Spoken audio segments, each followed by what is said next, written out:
Fala, meus amiguinhos do Futeclips, muito bem-vindos aí ao canal. Nesse vídeo aqui a gente vai conferir um conteúdo do podcast Mundo GV Betano.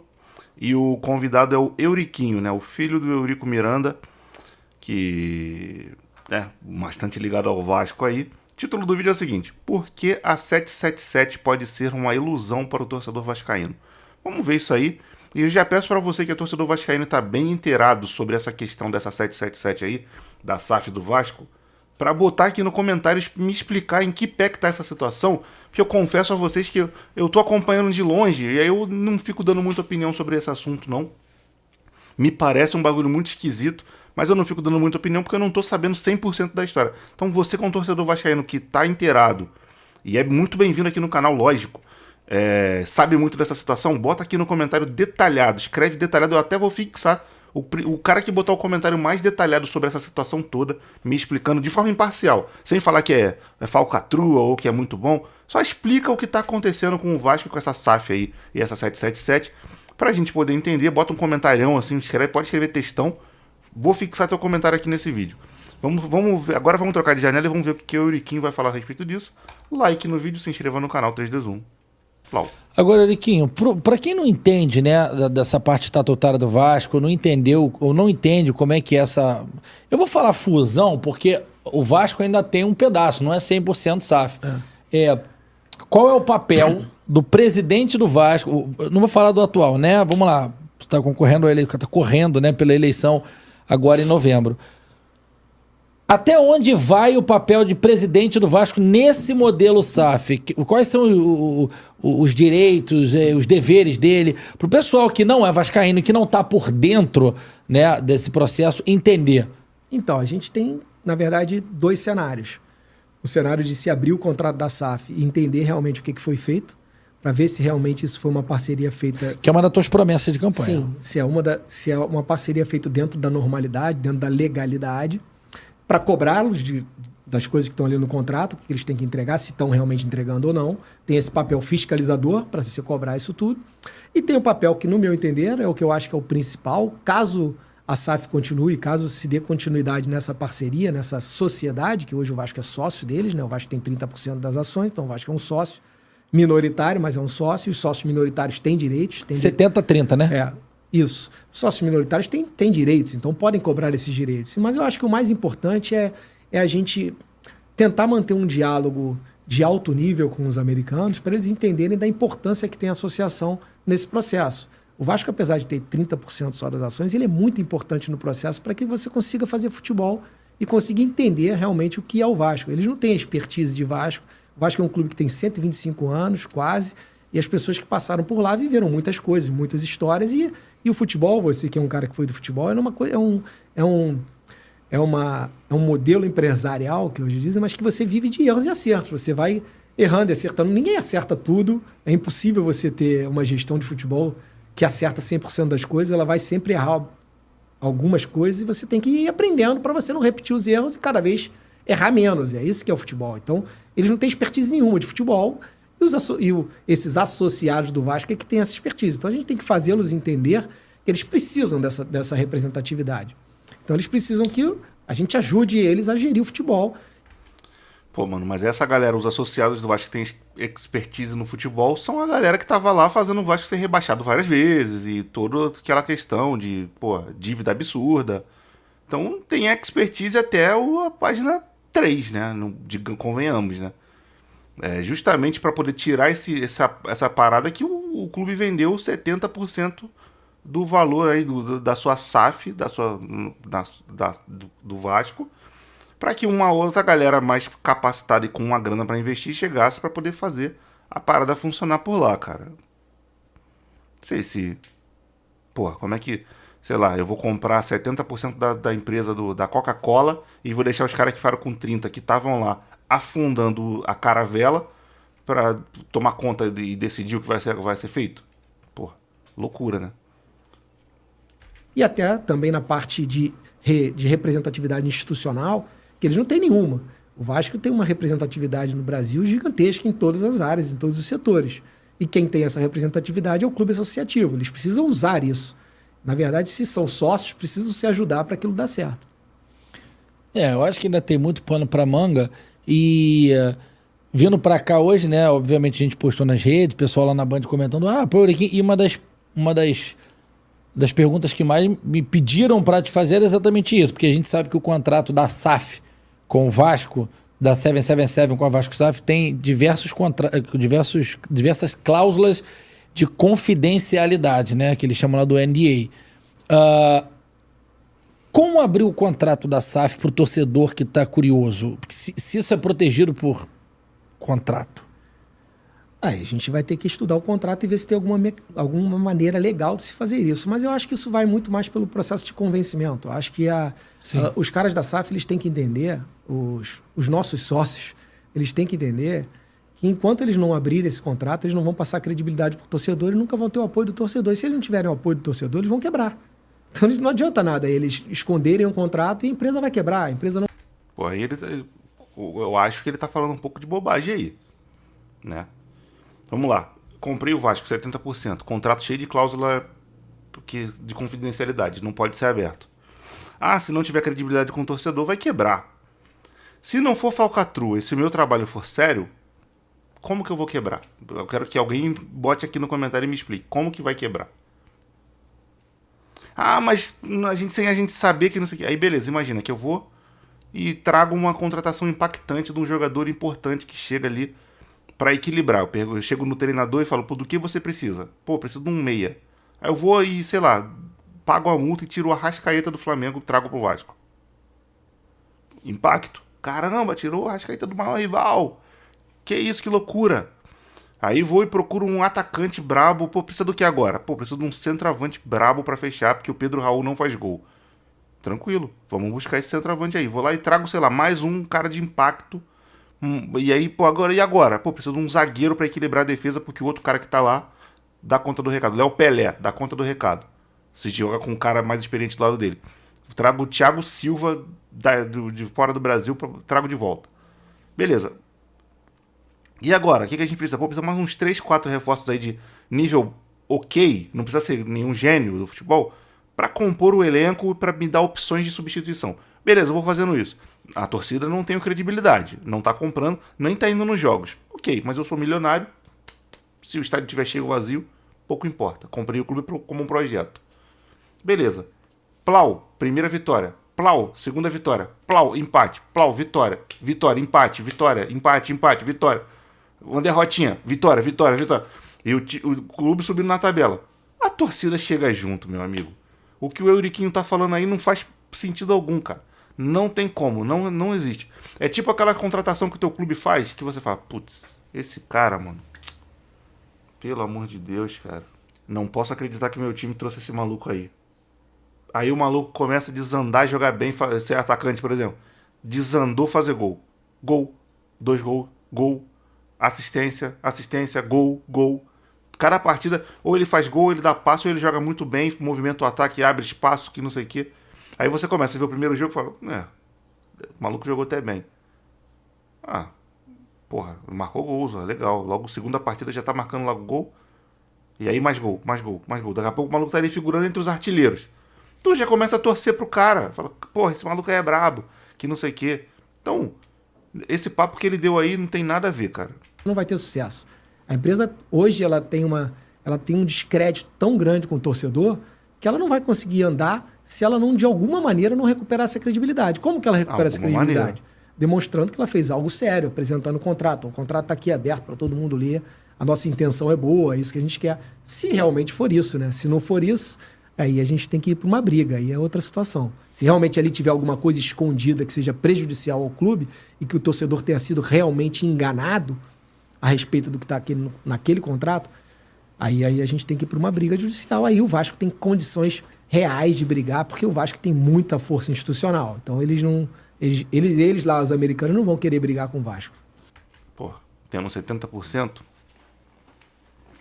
Que pode acontecer, é tipo um clube lá de Portugal, que agora não me recordo qual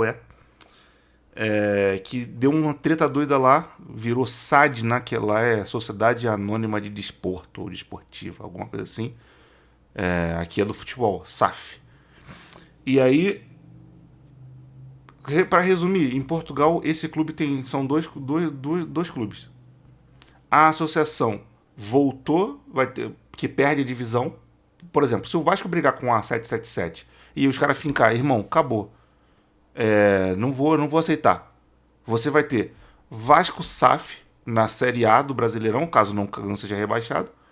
E o Clube de Regata Vasco da Gama associativo vai voltar da Série D. E vai ter que subir divisão, etc. Tudo que a 777 contratou provavelmente vai ficar com a SAF, né? E os caras vão ficar lá com o nome Vasco SAF e com os benefícios que o Vasco tem. E o clube associativo vai ter que conquistar tudo. Em Portugal aconteceu isso. Não sei se é o Belenenses. Tem um clube lá que tem dois. O SAD e o associativo. Por causa de um imbróglio desse aí. Particularmente, eu acho que não dá briga. Se a 777 não estiver fazendo alguma falcatrua, alguma coisa que seja ilegal, não tem nada ilegal, o dinheiro vem limpo, entra limpo, tudo que está no contrato está sendo feito, e é isso aí. Não tem o que fazer, meu amigo. Não tem o que fazer. É você aguardar. Mas como vai tem que recuperar a credibilidade de alguma maneira? Dando resultado dentro do campo, pô. Deixar os caras fazer o trabalho acontecer. O Botafogo, por exemplo, foi vendido primeiro. O do Vasco ainda demorou. Muito tempo para o bagulho ser aprovado de verdade, não sei o quê. O Botafogo chegou, foi logo vendido. No começo patinou, agora tá começando a colher alguns resultados, já podendo trazer contratações, parece que vão chegar mais alguns jogadores aí ao Botafogo. O treinador novo já chegou. E aí, devagarzinho a parada vai andando, pô. Não é da noite pro dia. O que o torcedor precisa entender é que esse bagulho não é da noite pro dia, pô. Você lembra, a galera lembra, não teve SAF nesse processo, mas o Flamengo, para se reestruturar legal, foi um processo que levou 5 anos para começar a trazer um jogador mais impacto, fazer uma brincadeira um pouco mais interessante. E foram 6 anos para poder chegar aí o Bruno Henrique, o Gabriel, o Arrascaeta e o Flamengo começar a se focar em, irmão, agora tô tranquilo, agora eu quero ser campeão agora e vou contratar só jogador legendário e medalhão. Mas isso foi um processo de 6 anos e é um processo que se mantém. 10 anos de projeto e os caras continuam ali buscando parcerias e melhorias para poder ganhar mais dinheiro e melhorar ainda mais e quitar tudo que tem para ser quitado, que pode ser adiantado para poder ter uma condição melhor de pagamento. E assim a parada vai andando. Só que a maioria dos clubes achou que era fácil e não quiseram cortar na carne. Você pensa, o Vasco, por exemplo, é um gigante do futebol brasileiro. Tem tanto potencial de se recuperar pela imensa torcida que tem, pelo apelo que tem nacional, porque o Vasco não é só que nem alguns clubes de São Paulo são, que é muito regionalizado, é um estado muito grande, tem muito torcedor de fato concentrado em São Paulo, alguns estados do sul, eventualmente ali perto um pouquinho para cima, um pouquinho para baixo, mas naquela região ali do estado de São Paulo. O Vasco não. O Vasco tem muito torcedor no Nordeste, o Vasco tem muito torcedor na região Norte, Centro-Oeste, muito torcedor. O Vasco é nacional.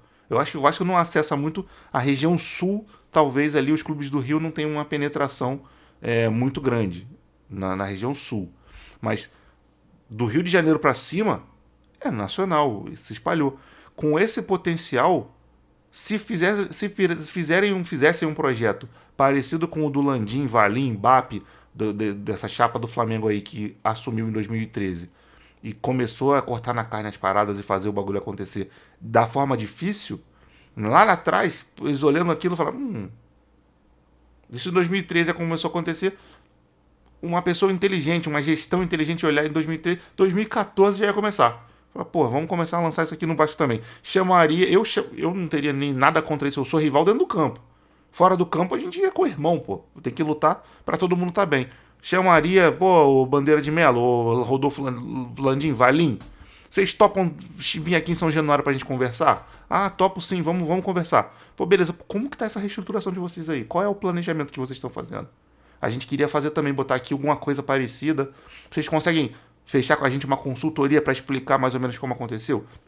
De repente vai vir um vascaíno aqui, chamando o Flamengo para dar consultoria. Mano, é fora de campo a gestão. Imagina, se o processo do Flamengo começou em 2013 e em 2023 fatura 1,2 bilhão, um processo de um Vasco, possivelmente começando em 2014, hoje estaria faturando na casa, de repente, de 800 milhões, 700. Imagina, um Vasco forte, ganhando dinheiro quentemente todo ano. Tu vai reclamar que pediu consultoria, conversou com o dirigente do Flamengo para entender como foi o processo que o Flamengo fez para começar a parada a dar certo ali, funcionar? Tu não vai ligar, pô. Você quer ver teu clube, porra, um Vasco da Gama forte, porra, ganhando dentro de campo e com uma gestão responsável fora do campo. Só que não, o que a gente viu não foi continuando a gestão ruim, treta da urna 7, eleição que não acaba. Porra, aí fica difícil, né, mano?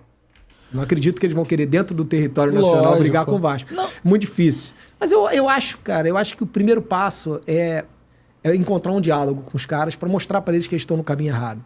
O caminho deles está totalmente errado. Eles vieram com um discurso de muita grandiosidade e, porra, não entregaram nada. Eles vão ter que recolher, eles vão ter que recuar, vão ter que fazer um outro tipo de gestão, outro tipo de comunicação com o torcedor.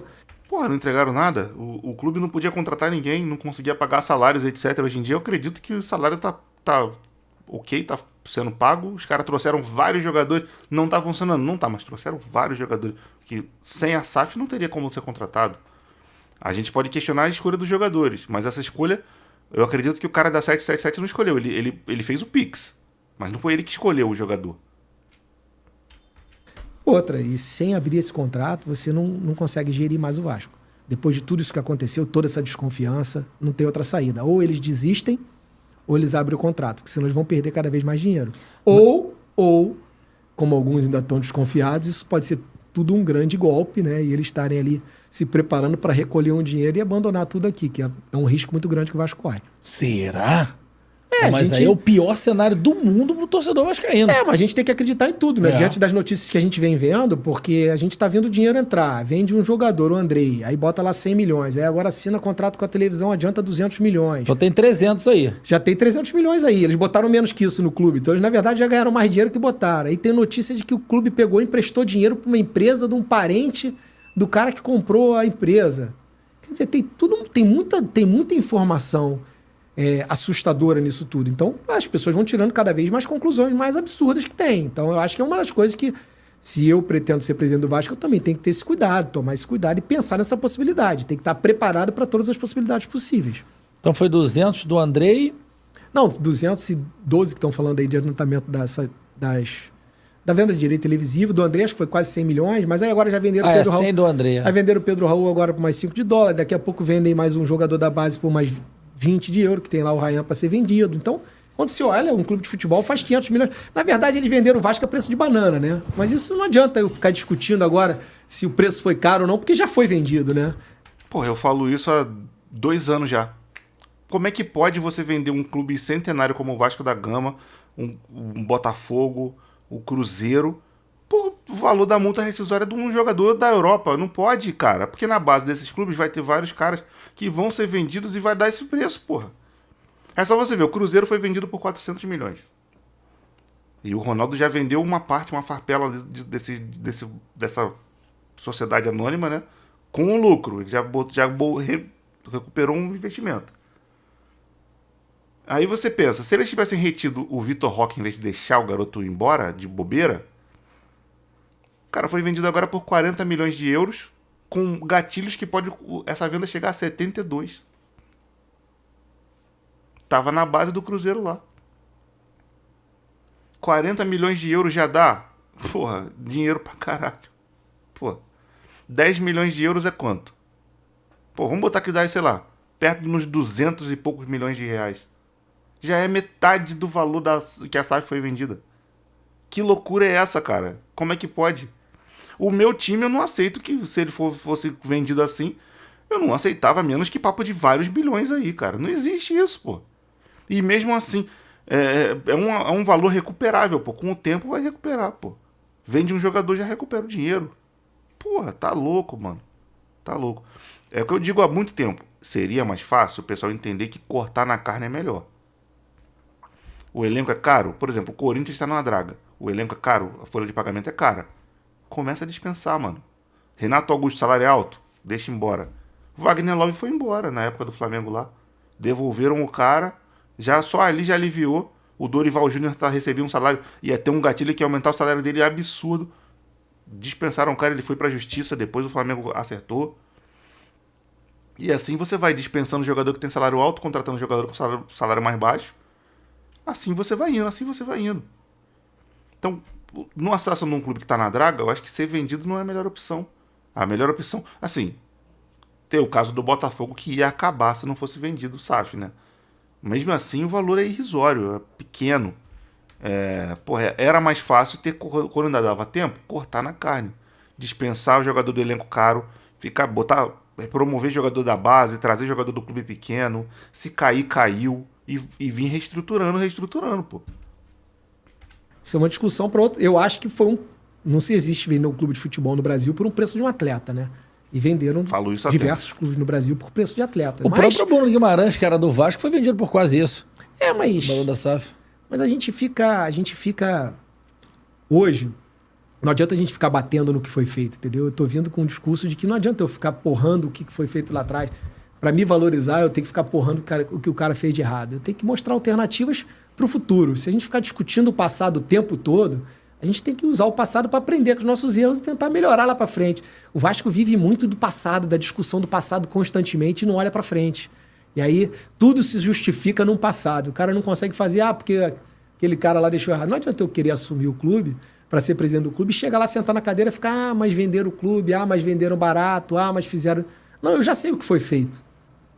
Se eu estou me propondo a assumir o clube é porque eu acho que eu tenho soluções para resolver o que foi feito. Não adianta a gente sentar lá e ficar lamentando tudo que foi feito, que é o que o Vasco está fazendo há 20 anos. Se amarrou no corte, né? Então Inclusive com seu pai lá, né? Vale ressaltar. Cara, eu me amarrei no corte de fato. Ele falou muita coisa aí interessante a gente ponderar. Com algumas eu concordo, outras não. Mas bote aí nos comentários, como eu já pedi, por favor. Eita. Bota aí nos comentários, como eu pedi, por favor, explica pra mim, algum torcedor vascaíno, detalhadamente, de forma imparcial, em que pé que tá essa situação da 777 no Vasco. Quero de verdade saber. Você que não tiver essa informação toda, comente aqui o que você pensa sobre essa coisa de valor dos clubes sendo vendido, se você acha que SAF é uma boa solução pro futebol brasileiro. Comente aí. Se inscreva no canal se não for inscrito, acione o sininho da notificação, deixa um like aí. Aqui na tela estão passando outros 2 vídeos, você pode dar uma olhada aqui. Tem vídeo de reação, vídeo longo, vídeo curto. Tem vários tipos de conteúdo aqui no canal. Você, de repente, dá uma olhada no título. Se te interessar, clica aí e continua assistindo. Eu vou ficando por aqui. Grande abraço para todo mundo. Fique todo mundo na paz e fui.